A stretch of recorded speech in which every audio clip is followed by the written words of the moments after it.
Hello everybody, welcome to my video. നമ്മളെല്ലാവരും വീടുകളിൽ gas ഉപയോഗിക്കുന്നവരായിരിക്കും അല്ലേ? ഇപ്പോൾ നമ്മൾ നേരിടുന്ന വലിയൊരു പ്രശ്നമാണ് ഗ്യാസ് ലഭിക്കാനുള്ള ബുദ്ധിമുട്ട്. അതുകൊണ്ട് നമ്മൾ ചെറിയ ചെറിയ കാര്യങ്ങളൊന്ന് ശ്രദ്ധിക്കുകയാണെങ്കിൽ, അതായത് നമ്മളെ കൊണ്ട് ചെയ്യാൻ പറ്റുന്നത്, അണ്ണാരക്കണ്ണനും തന്നാലായത് എന്ന് പറയുന്നത് പോലെ നമുക്ക് ഗ്യാസിൻ്റെ ഉപയോഗം പരമാവധി കുറച്ചുകൊണ്ട് ഉള്ള ഗ്യാസ് എങ്ങനെ സേവ് ചെയ്യാമെന്ന് നോക്കിയാലോ? ഇപ്പോൾ നമ്മളൊരു സിലിണ്ടർ വാങ്ങിച്ചാൽ ഒന്നെങ്കിൽ ഒരു മാസം, കൂടിപ്പോയാൽ ഒരു 1.5 മാസം, ഇത്രയൊക്കെ ആവും നമുക്ക് കിട്ടുന്നത് അല്ലേ? എന്നാൽ ഈ ഒരു വീഡിയോ നിങ്ങൾ സ്കിപ്പ് ചെയ്യാതെ അവസാനം വരെ കണ്ടു നോക്കൂ. ഇപ്പോൾ 1.5 മാസം വരെ നിങ്ങൾ ഉപയോഗിക്കുന്ന ഗ്യാസ് ഒരു 4 മാസം വരെ ഉപയോഗിക്കാനായിട്ട് കഴിയും. അതിനുള്ള ട്രിക്കുകളാണ് ഈ വീഡിയോയിലുള്ളത്. അപ്പോൾ ഈ വീഡിയോ വീട്ടമ്മമാർക്ക് മാത്രമുള്ളതല്ല, വീട്ടിലുള്ള എല്ലാവർക്കും ഉപയോഗമുള്ള ടിപ്സുകളാണ്. കാരണം നമ്മൾ വളരെ ബുദ്ധിമുട്ടി ഉണ്ടാക്കുന്ന പൈസ അത് വെറുതെ കളയാൻ ആർക്കും തന്നെ താല്പര്യം ഉണ്ടാവില്ലല്ലോ അല്ലേ? അപ്പോൾ വീഡിയോ ഇഷ്ടപ്പെടുവാണെങ്കിൽ ലൈക്കും കമൻറ്റും ഷെയറും ചെയ്യണേ.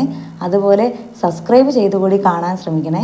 ഒന്നാമതായി നമ്മൾ ശ്രദ്ധിക്കേണ്ടത്, കഴിവതും പ്രഷർ കുക്കറിൽ പാചകം ചെയ്യാൻ ശ്രമിക്കുക. നമ്മളെല്ലാവരും കുക്കർ ഉപയോഗിക്കുന്നവരാണല്ലേ? പക്ഷെ നമ്മൾ പാചകം ചെയ്യുമ്പോൾ കുക്കറിൽ എത്ര വിസിലുകൾ ഉണ്ടെന്ന് എണ്ണിയിട്ടാണ് പാചകം ചെയ്യാറ്. ശരിക്കും ഈ ഒരു രീതിയിലല്ല നമ്മൾ കുക്കറിൽ പാചകം ചെയ്യേണ്ടത്. കാരണം വിസിലടിക്കുമ്പോൾ അതിൻ്റെ പ്രഷർ അവിടെ ഇല്ലാതെ ആവുകയാണ് ചെയ്യുന്നത്. അപ്പോൾ അത് സാധാരണ പാത്രം പോലെ ആകുന്നു.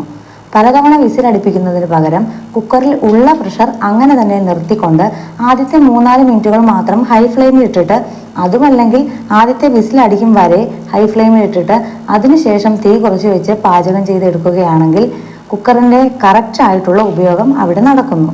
ഇനി രണ്ടാമതായി നമ്മൾ ശ്രദ്ധിക്കേണ്ട കാര്യം, ഫ്രിഡ്ജിൽ നിന്ന് എടുത്ത തണുത്ത സാധനങ്ങൾ നേരിട്ട് ഉടനെ തന്നെ അടുപ്പത്ത് വെക്കാതിരിക്കാൻ ശ്രദ്ധിക്കുക. കുറച്ച് സമയം പുറത്ത് വെച്ച് തണുപ്പ് മാറിയ ശേഷം മാത്രം ചൂടാക്കി ഉപയോഗിക്കുന്നതാണ് നല്ലത്. ഇപ്പോൾ രാവിലെയൊക്കെ ആണെങ്കിൽ തന്നെ മറ്റു ജോലികൾ തുടങ്ങും മുമ്പ് തന്നെ നമുക്കൊരു കണക്കൂട്ടൽ ഉണ്ടാവുമല്ലോ, ഇന്ന് എന്താണ് ബ്രേക്ക്ഫാസ്റ്റിനും ലഞ്ചിനും ഒക്കെ വേണ്ടതെന്ന്. അതനുസരിച്ച് ഫ്രിഡ്ജിലിരിക്കുന്ന സാധനങ്ങൾ എടുത്ത് പുറത്ത് വെക്കുക. പിന്നീട് അത് ഉപയോഗിക്കേണ്ട സമയമായി വരുമ്പോൾ തണുപ്പൊക്കെ മാറിയിട്ടുണ്ടാവും. മൂന്നാമതായി, പാചകം ചെയ്യുമ്പോൾ എപ്പോഴും പാത്രം മൂടി വെക്കുക. ഇങ്ങനെ ചെയ്യുന്നതിലൂടെ ആവി പുറത്തു പോവാതെ ഭക്ഷണം വേഗത്തിൽ വേവുന്നതാണ്. അടുത്തതായി ഏറ്റവും ഇമ്പോർട്ടൻ്റ് ആയിട്ട് ശ്രദ്ധിക്കേണ്ട ഒരു കാര്യമാണ് അടുപ്പിലെ തീക്ക് ചുവപ്പോ മഞ്ഞയോ നിറമാണോ എന്നുള്ളത്. അങ്ങനെയാണെന്നുണ്ടെങ്കിൽ ബർണർ ക്ലീൻ ചെയ്യാൻ സമയമായി എന്ന് മനസ്സിലാക്കുക. ഇതിലൂടെ ഗ്യാസ് പാഴാകുന്നത് ഒഴിവാക്കാം. അപ്പോൾ ഇത് ക്ലീൻ ചെയ്യുന്നതിനായി ഒരു പാത്രത്തിൽ ബർണറുകൾ ഇട്ടതിന് ശേഷം അതിൽ ചൂടുവെള്ളം ഒഴിക്കുക. കുറച്ച് ലെമൺ ജ്യൂസും 2 ടേബിൾ സ്പൂൺ ബേക്കിംഗ് സോഡയും ഇടുക.